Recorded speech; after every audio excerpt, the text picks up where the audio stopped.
Assalamualaikum warahmatullahi wabarakatuh. Pada kesempatan ini saya akan menjelaskan hasil resume mengenai formulir.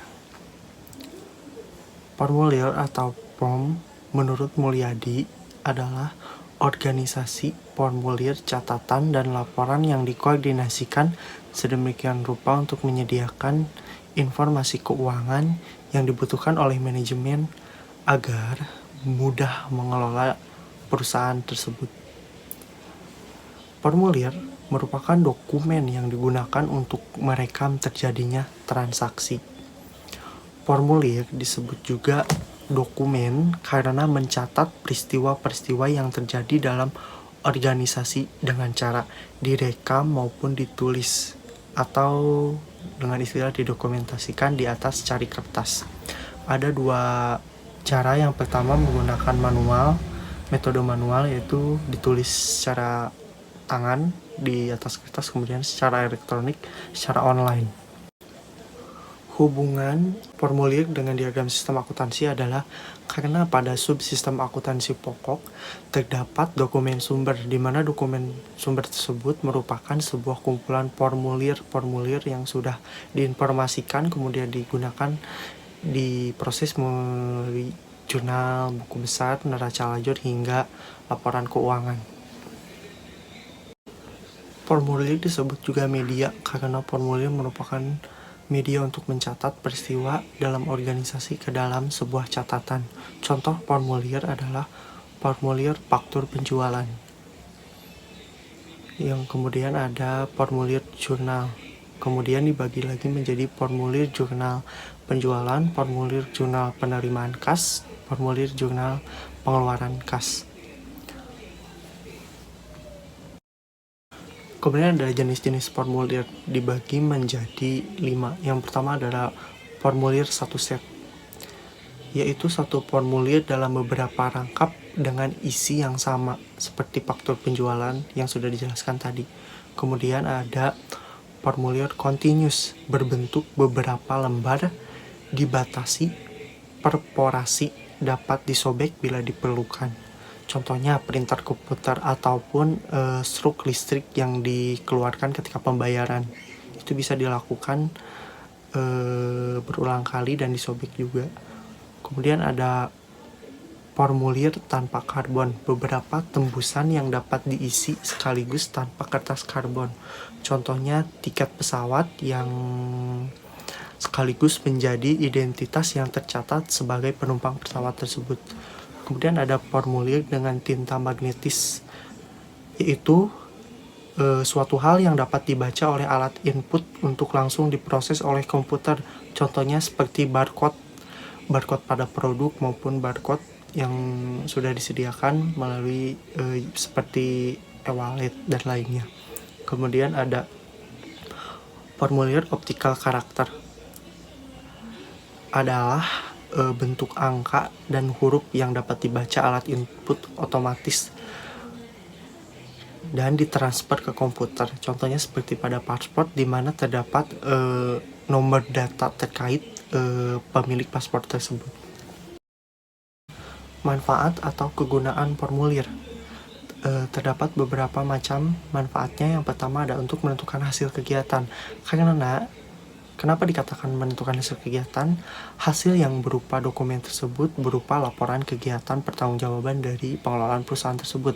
Contoh, pekerjaan pembuatan distribusi dan laporan untuk pimpinan, di mana kegiatan pendistribusian tersebut dilaporkan secara menyeluruh berbentuk dokumen atau laporan untuk pimpinan agar dapat dilakukannya sebuah evaluasi ataupun kontrol. Kemudian ada untuk menjaga aktiva dan pasiva dan utang-utang perusahaan. Artinya sebagai kontrol perusahaan dalam pengelolaan perusahaan tersebut. Contoh, penggunaan rekening-rekening sehingga dapat diketahui saldo masing-masing rekening. Jadi, contoh akun dari pembayaran listrik, saldonya sudah 0, kemudian dapat diisi ulang kembali melalui kontrol aktiva tersebut. Kemudian ada memerintah suatu pekerjaan. Contoh seperti surat perintah pengiriman barang, surat perintah pembelian barang untuk dibelikan barang yang dibutuhkan.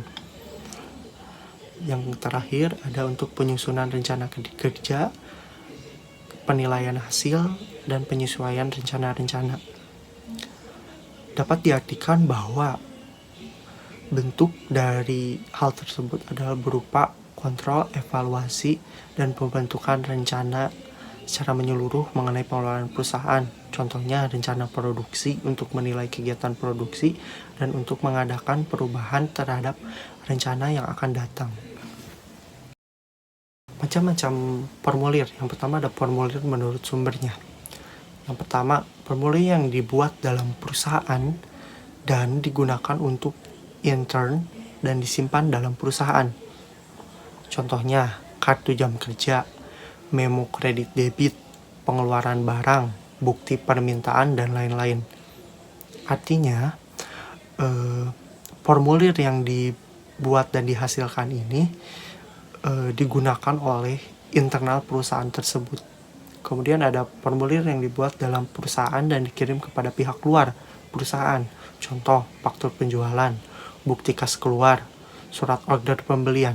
Artinya, formulir yang dikeluarkan ini sebagai bentuk bahwa konsumen tersebut telah melakukan transaksi pembelian ataupun penjualan. Kemudian ada formulir yang diterima dari luar perusahaan, contoh faktur pembelian, surat order dari pembeli, ataupun rekening koran dari bank. Artinya, formulir yang dikeluarkan dari luar perusahaan tersebut berupa contohnya seperti pemesanan dari pembeli. Kemudian formulir menurut tujuan penggunaannya. Yang pertama, formulir yang dibuat untuk diminta dilakukan suatu tindakan oleh unit organisasi lain. Contoh, bukti permintaan dan pengeluaran barang dari gudang. Biasanya, untuk dilakukannya konfirmasi stok barang yang ada di gudang ataupun melakukan suatu tindakan seperti adanya pembelian produk sehingga pihak gudang harus mengeluarkan produk tersebut agar sampai kepada konsumen.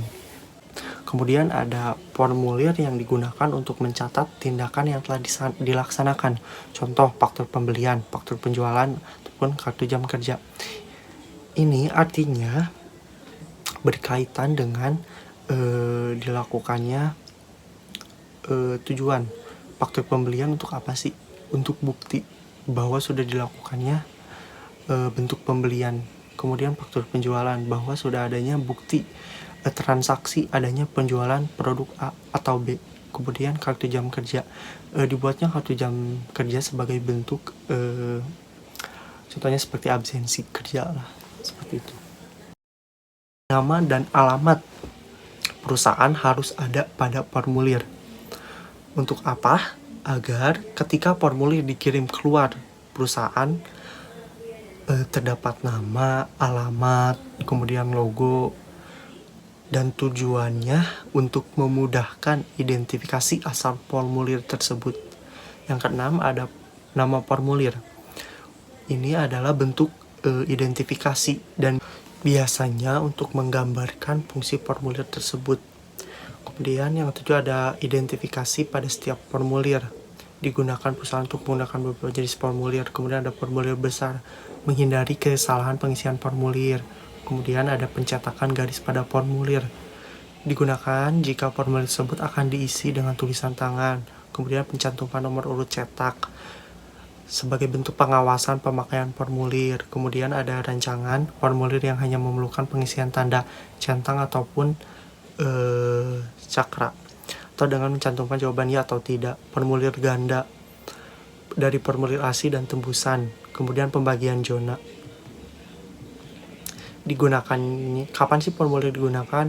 Jika suatu kejadian harus dicatat, kemudian jika informasi tertentu harus dicatat berulang kali, jika berbagai informasi yang saling berhubungan perlu disatukan dalam satu tempat, kemudian juga jika dibutuhkan untuk menetapkan tanggung jawab terjadinya transaksi.